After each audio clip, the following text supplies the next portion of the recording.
Hi, I'm Dylan Mulvaney, and this is the behind the scenes of my Attitude Awards cover shoot.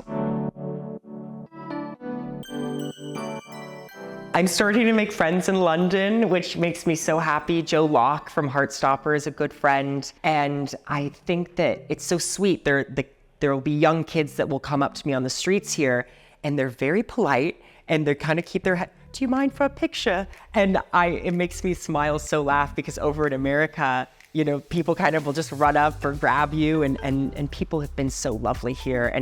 And realizing that transness, it's all over the world, and it always has been. This is not a new thing.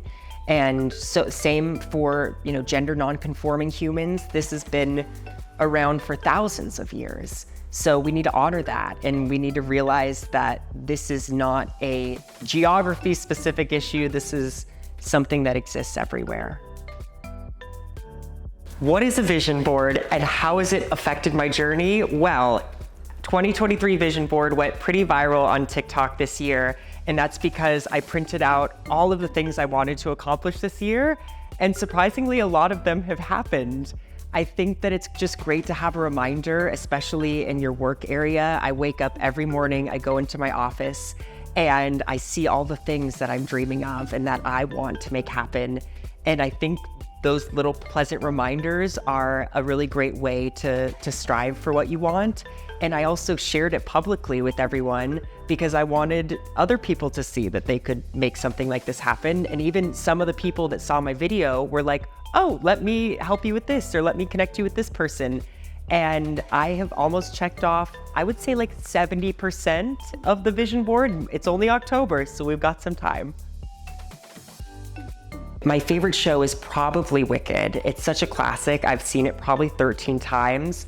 But if I was to play any role right now, I would probably choose Elle Woods in Legally Blonde, just because, oh my God, the music is so good. And I actually think that story of, you know, Elle Woods going, you know, off to Harvard and taking on this really big task, it feels similar to what I just went through in my transness. And I think that there's something really special about having that character be a trans woman. I just think it would be a really fresh, cool take on it. Let's talk about the trolls.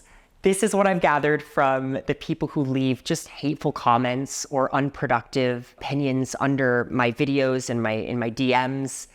I look at these pictures of these people and their little icons, and I just think how sad that they feel the need to publicly, you know, shame someone or to send them hate or loathing. And it makes me think that maybe they're just going through something in their life that, you know, isn't fixable at the moment, or that they're hurting, and it has nothing to do with me. And so if you're getting hurt in your life, whether that's online or in person, know that there's a very good chance that it has nothing to do with you.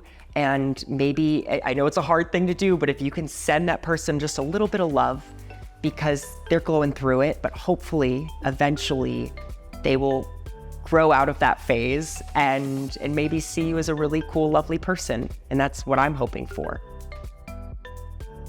The community that I've built online has changed my life in so many ways, very positively.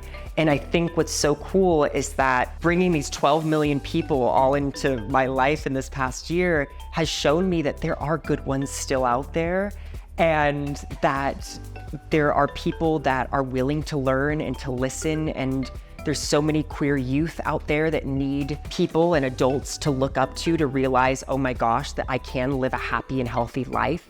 So I do feel quite a bit of responsibility to make sure that I'm living up to my highest standard and the best version of myself, because I never want them to see me waver in a way that isn't authentically me. And when I do waver, it feels good to show them that I'm also just a human being, and I'm not just a character on a screen. And one of the other favorite parts about going really viral and building this audience was getting to meet, you know, people out on the street that have these stories to share with me, and meeting a trans kid with her mom at a Broadway show and them saying that they watch my videos together at the dining room table. Like, that is why it's worth it to me.